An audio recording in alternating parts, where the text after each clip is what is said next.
Shalom, shalom. This video is about Torah portion Lech Lecha. It's from Genesis 12 up to 17, verse 27. And it goes hand in hand with the prophet portion from Isaiah 40 and 41 and the gospel portion from the gospel according to John. It's the last 9 verses of John chapter 8. This Torah portion is so rich that it is impossible to finish exploring it in days or weeks and months even, and we will never exhaust it. Over the parashat, Abram ages from 75 years old until 99, and he has a significant name change along the way as well. The parashat starts with Abram's calling from the city founded and named after his deceased brother Haran. And Abram's father Terah died there, and then Adonai called him to receive the promise of the promised land. But I think to put it all in perspective, from the book of Jubilees, we learn about the early history of Abram, and I'm just going to freelance tell you a little bit about that for background. And we understand Abram very better when you consider this. So it's not biblical, it's from the apocryphy, but fascinating. Terah lived in Babel, where Nimrod was the lord of the tower. Nimrod had a prophetic warning that somebody born in Terah's household will lead to his downfall. And as it was, Terah's wife was pregnant, but a slave girl in Terah's house was also pregnant. And Nimrod asked his soldiers to tell him when the baby is born. Now, Abram was born, and the slave woman's baby was born on the same night. Nimrod sent his soldiers to get the baby and bring the baby to him. And by sleight of hand, Terah gave the baby from the slave woman to Nimrod's soldiers. And Nimrod took the baby and he choked it to death with his bare hands, much like Hamas did to the two beautiful Bibas boys in modern Israel. And,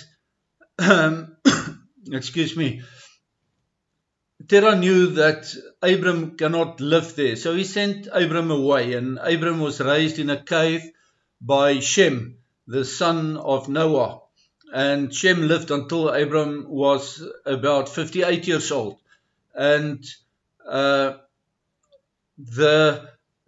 Shem heard about the flood and about the God of the flood from Shem, who firsthand experienced life before the flood and life thereafter. So he grew up knowing Adonai, Elohim. And then when he was 15 or so, he returned to work in Terah's shop when Terah went on a business trip.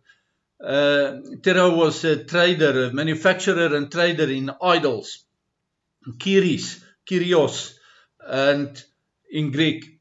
And while Terah was away, Abram took a stick and he smashed all the idols except for the biggest one in the shop. And when Terah returned, Abram put the stick in this idol's hands or in his arms. And Terah was shocked. He said, "What happened?" And Abram said, I was giving food to these idols, and they had an argument about food. And the bigger idol, he took the stick and he smashed all the little idols. And Terah said to him, "But this cannot be true, because these idols are not alive. They don't eat, they don't go about, they certainly don't beat each other with sticks." So Abram famously said to his father Terah that his own words will testify against him, knowing that those idols are dead, they are nothing, yet he sells them to people as gods. And anyway, Nimrod heard about the smashing of the idols, and Nimrod called Terah and his household to come before him to explain. And of course, Abram came, and the two brothers came, Nahor, and the other brother's name slipped my mind now for a moment, the oldest one. Nimrod then asked, what about the idols? And Abram gave testimony of the one true God, that's the only living God.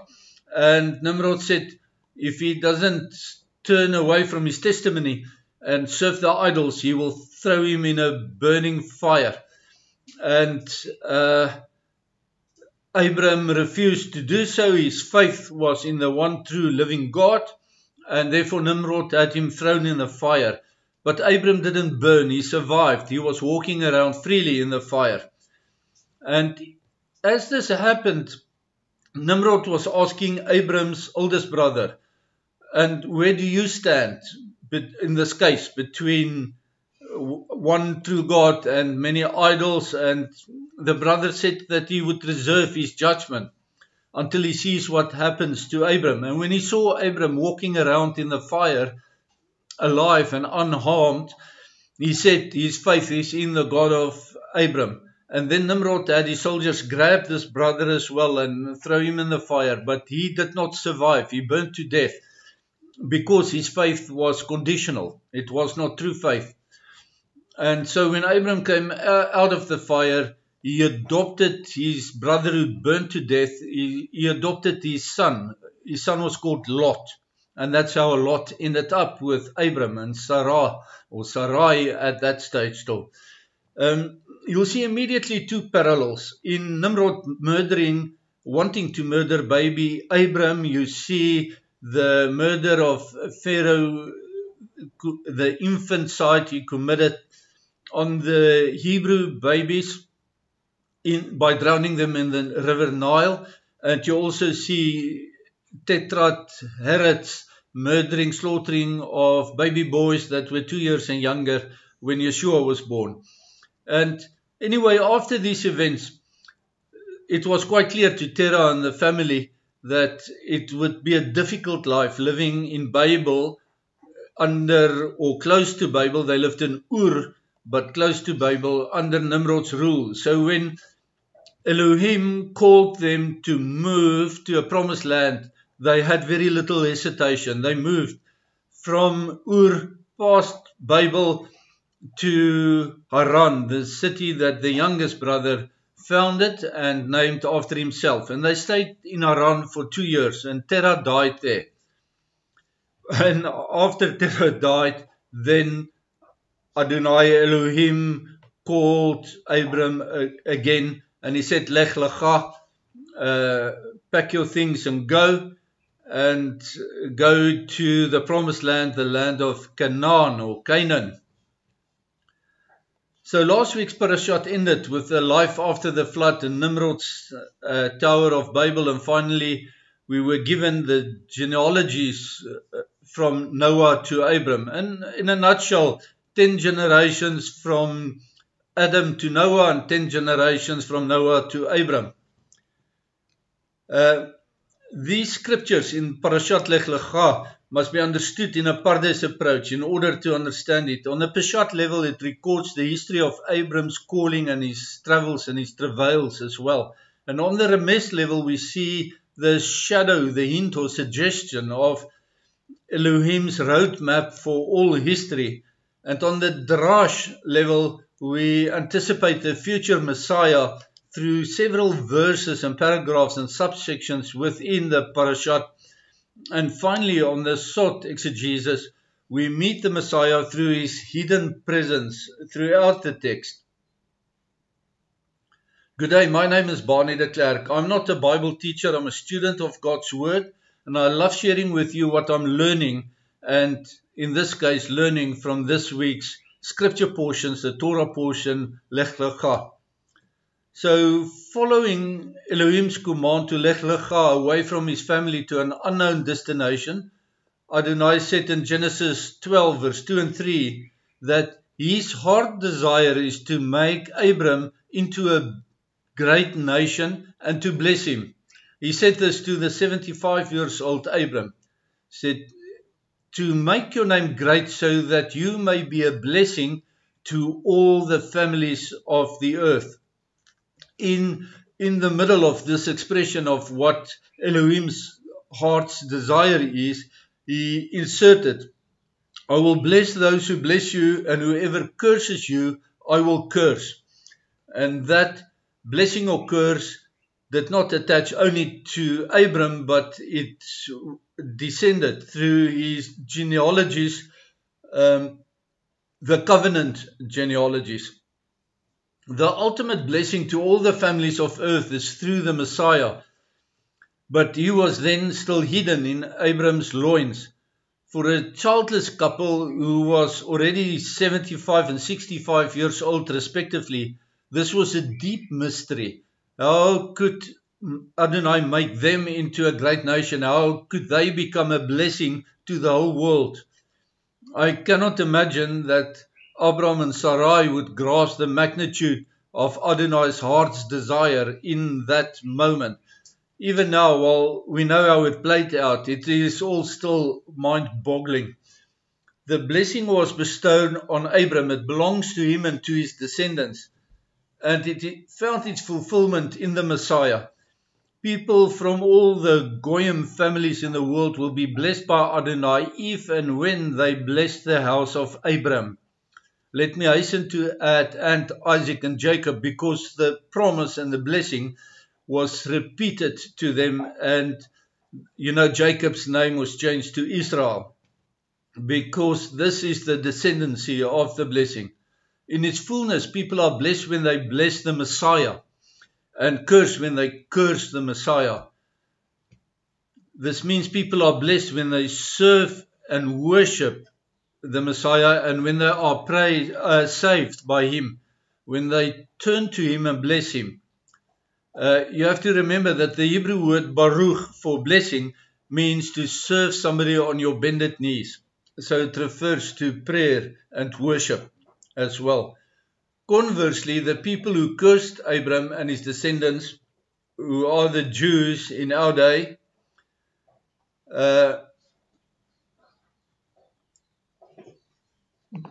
in fact are also cursing the Jewish Messiah. And those people are cursed by Adonai. So what does it mean to be cursed by Adonai? Well, in simple terms, it means no descendants or very few descendants, but it also means that Adonai's face will be hidden from such people. It means that they will lack spiritual insight and knowledge of Adonai in this life, and they will be handed over to eternal torment in eternity. A lack of spiritual insight would be, and we see this in the churches who were standing cold towards Israel in the war of the past 2 years, who said it was a political matter and not a spiritual matter. Those churches are wrong. And as Adonai turned his face away from them, their insight and interpretation of Scripture became shallow, it became meaningless, it became a social guide, and it distracted from having a relationship with the living God. It is a most dreadful thing to fall in the hands of the living God, as you'll read in the book of Hebrews, chapter 10, verse 31. So who are these people who cursed Abraham's descendants? Those people cursed the Jews through forced conversion. They cursed them by burning them at the stake. They expelled them from their homes, stole their property. They oppressed the Jews through pogroms and through holocausts. They still hate them today and stand in opposition to the modern state of Israel. I want to tell you that one's standing with the God of Israel is measured in your attitude towards the people of Israel, the modern state of Israel. If they stand not against Israel but lukewarm towards Israel, that will be proven to be even worse for them. And you can read about that in Revelation 3 verses 15 to 17. All those people will face the God who made a promise to Abram to curse the people who cursed the Jews, and they will face him in judgment. Those people made their bed and they will be forced to sleep on it. So don't feel sorry for them. It's a free choice. They made the bed. Now they live with the consequences of the choice. Not only now, but also in the future. But through all this promises of many descendants of a great nation, Abram remained quiet. He probably thought to himself, did God really know that I'm 75 and my wife Sarah, she's already 65 years old? But he never voiced that. They just packed up their goods and they moved to Canaan, the promised land. And when they arrived in Canaan, Adonai repeated his heart's desire to make Abram into a great nation when he showed Abram the land. But yet again, Abram remained quiet. He probably thought that, when is God going to notice that I'm 75, Sarah 65, we're getting on? But instead of voicing his objection, he built altars to sacrifice to Adonai. First at Moreh's big tree near Shechem, and then on Mount Moriah. That's between Bethel and Ai, because of a severe famine. And Abram must have wondered what kind of land he was promised. Because of the famine, he was moving south until he eventually came to Egypt. Actually, I need to explain that. Adonai said, walk to and fro through the land, but Abram maybe was happy to settle at Shechem.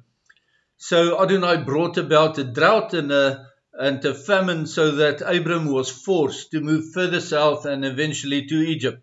Because everywhere Abram went, that land belongs to him. That's what Adonai promised him. So let's jump to the next part. I'm just skipping sections of my notes because otherwise this video will be a year long. Okay, Sarah, or Sarai as she was still then, she was exceptionally beautiful, even in her older years. At 65 and then later at almost 90 years old, she was still very desirable. She was a hot woman. She was sexy. Because at 65, Pharaoh desired to have her as a wife. And at the age of 90, 89 or 90, Avimelech desired to have her as a wife. But she struck me as a prototype of the nation of Israel, and I will explain. The modern state of Israel was born in 1948 and is currently 77 years old in 2025 and turning 78 years old. When Sarai was 65, Pharaoh tried to woo her away from Abram. In 2013, when Israel was 65 years old, Human Rights Watch turned against Israel after a number of terrorists were killed in the West Bank. Back then, a ceasefire was brokered by Egypt. The United Nations and HRW demanded that Israel will be divided and shared with the terrorists. But Israel remained Adonai's wife. When Sarai was 75 years old, she gave Hagar to Abram, who fathered Ishmael. Then, in 2023, when the nation of Israel was 75 years old, Hamas from Gaza invaded the land to start this 2-year war. When Sarah was 90 years old, she finally bore the promised son, the covenant child. The state of Israel will be 90 years old in the year 2035. And 2035 sounds a little bit ahead of us in the future, but let's subtract 7 years from there. Then 7 years earlier is 2028. That is almost on our doorstep. 2028 is also the year when Donald Trump's presidency will come to an end. So I'm just speculating, I'm not a date caller, but could it be that after 2028, the last 7 years before the promised son returns to earth will arise? I know the popular prophecy talks about 2032 for the return of the Messiah. I'm just speculating here, saying keep an open mind. We apply human wisdom, but God is the one who decides ultimately. And the point with all this is that Sarai is the prototype of Israel, Israel is the bride of the Lamb, the wife of God. The Bible tells us so. At the same time, when Abram returned from Egypt, Adonai invited Abram to review the land he promised to give him. That's Genesis 13, verse 14 to 17. And then for the third time, Adonai spoke to Abram about descendants, but still Abram remained silent. How could God continue to bring up the subject when there's no chance of it happening? Abram might have thought. Either way, Abram followed Adonai's instructions. He relocated to Mamre's large trees close to Hebron, and he built a third altar to Adonai in the land. And Abram, who was then still with Lot, pitched his tent between Bethel and Ai. Bethel is the house of God. The Hebrew word Ai is, or the Hebrew name of the town is spelled with a silent hay up front, meaning the, but it's silent. And then Ein Yud. Ein Yud means a heap or a pile of ruins. And so the name with the silent H means of Ai means the heap of ruins. So that the city Ai was named to be ruined. Abram's tent was pitched between two choices here. The house of El in Bethel to the one side, or the heap of ruins and destruction to the other side. Our choices are the same too. You choose to move to the house of El, Elohim, or to the heap of destruction. If you break this name Ai down into the letter, and let's look at the letters Ayin, which is an eye, and Yud, which is a hand. But Yud is also one of Adonai's favorite letters. He starts all his famous name, his holy name starts with a Yud. Israel in Hebrew starts with a Yud. Jerusalem in Hebrew starts with a Yud. The Messiah Yeshua's name starts with a Yud. The Jews, the Yehudim, starts with a Yud. The Yud also represents the Holy Spirit. But in this meaning of Ai, Ein with eyes, Yud, the hand of God, you will see the hand of God in the things that happen in your life, the ruins of your life, if you choose to go to Ai instead of going to Bethel. In our modern era, AI also means artificial intelligence, and the irony embedded in the prophecy is not deniable. AI will lead mankind to its ruin.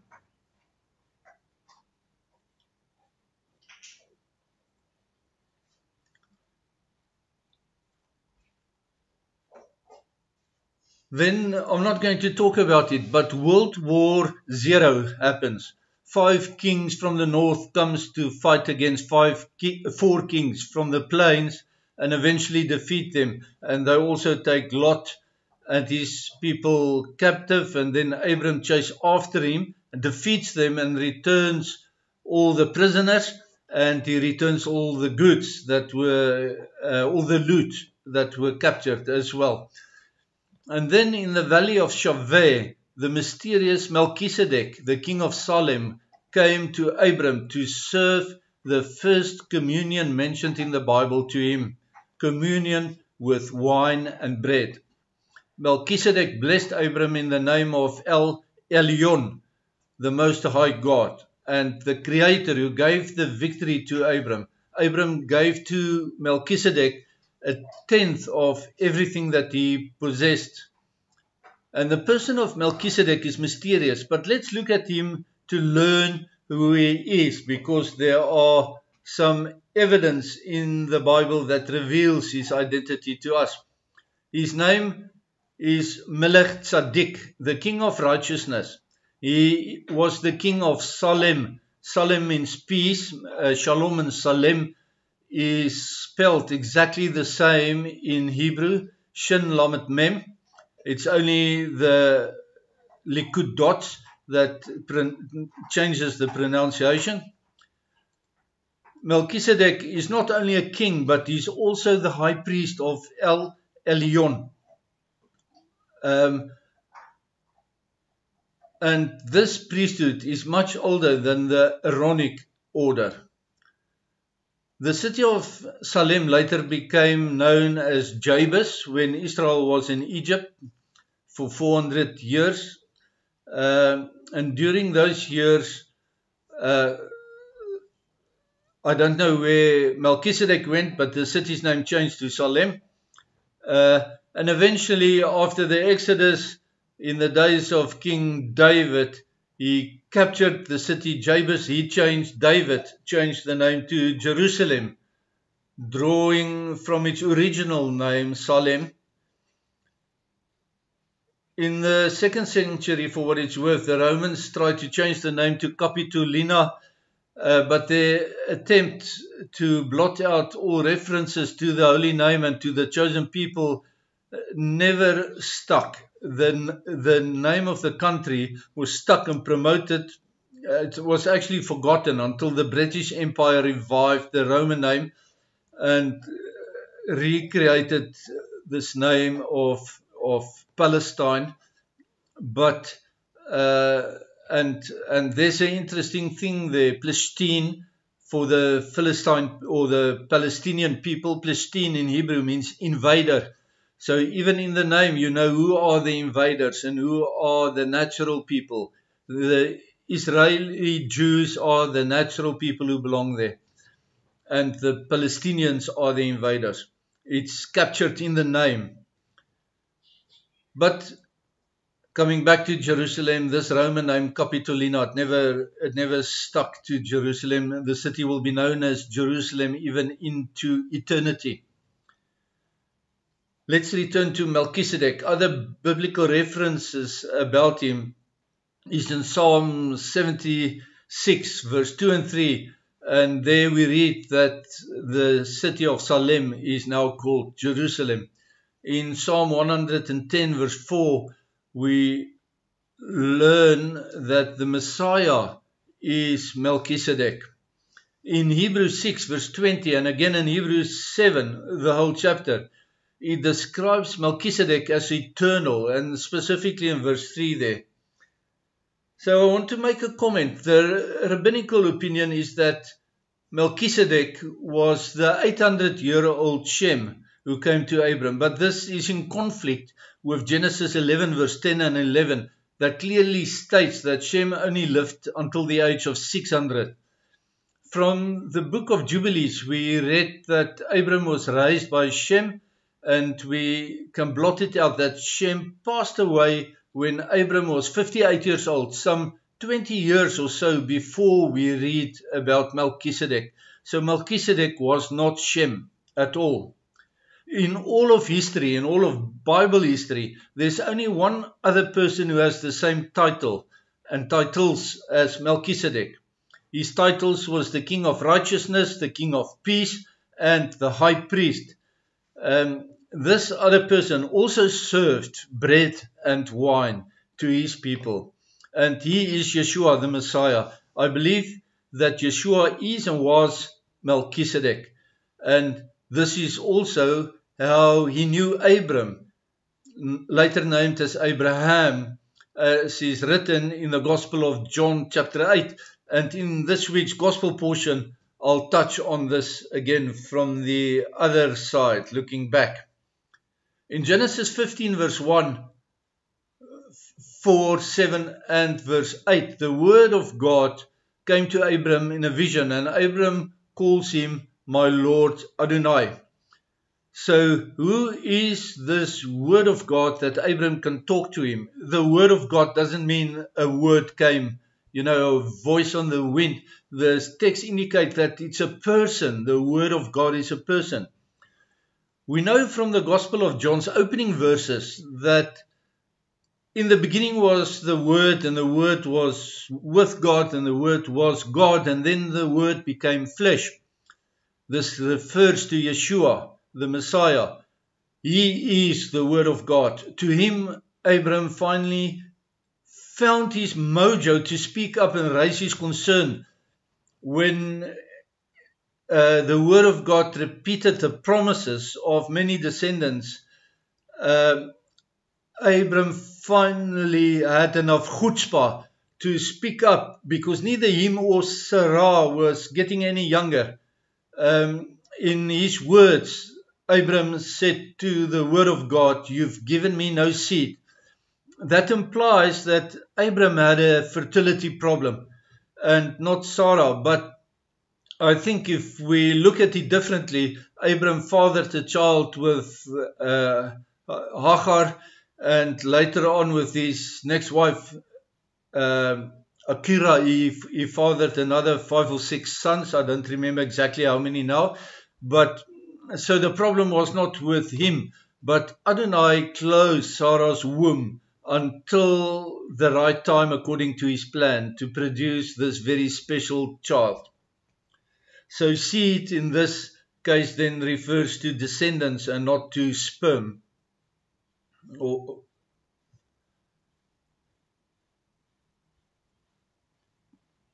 Just a correction there, Abram's next wife was Keturah. I don't know why I mispronounced that.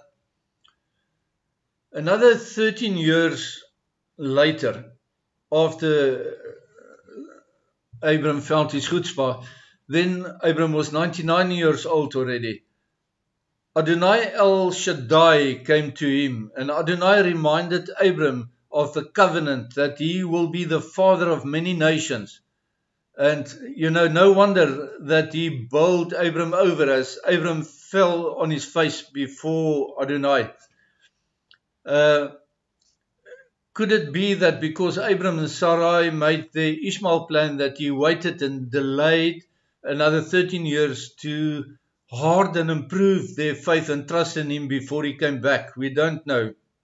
There could be a lesson for us who eagerly await the return of the Messiah in these days, and to be patient as Abram should have been. As a sign of the renewed covenant, Adonai changed both Abram and Sarai's names, then with adding a hay to both Abraham and Sarah respectively. And every male in Abram's house had to be circumcised as a sign of this covenant. The name changes are loaded with meaning. In Abram or Avram's case, the name changes from exalted father to Abraham, the father of many nations, Avhamon. And in Sarah's case, Sarai means my princess. Her name changed to Sarah, which means just princess, which represents a far broader scope and status over future generations. In both cases, as I said, Adonai added in a letter Hay. This is a holy letter. It occurs twice in Adonai's holy name, Yod Hay Vav Hay. And the letter Hay represents an uterus or a womb, which indicate that their barrenness has been lifted and that Sarah's womb have been opened. Adonai's promise made Abram laugh in Genesis 17 verse 7. Abram laughed. And then later on it also made Sarah laugh in Genesis 18 verse 12. So Abram laughed a full chapter before Sarah laughed. And no wonder that Adonai told them to name their son Isaac, and the meaning of the name Isaac is laughter. Both Abram and Sarah may have laughed in unbelief, but Adonai turned their laugh of unbelief into flesh. His name was Isaac, and his name would forever remind them of their laughter. The overall message from Abram's calling to Lech Lecha is to have hope beyond hope, to trust in Adonai beyond human understanding. He remains true to his word. He keeps his promises even when everything looks lost. Each and every one of us was lost beyond hope, but Adonai sent his word, which became flesh in Yeshua HaMashiach, to save us in perfect times. we have to reflect on that when we trust Him also to give us relief from circumstances and relief that we're praying for. I hope this will stimulate you to read this Torah portion with renewed interest and with an open mind. I pray that Adonai Eloheinu will bless you and keep you, that He will shine His face upon you and be gracious to you, that He will lift His countenance upon you, and that He will give you shalom. Shalom, shalom.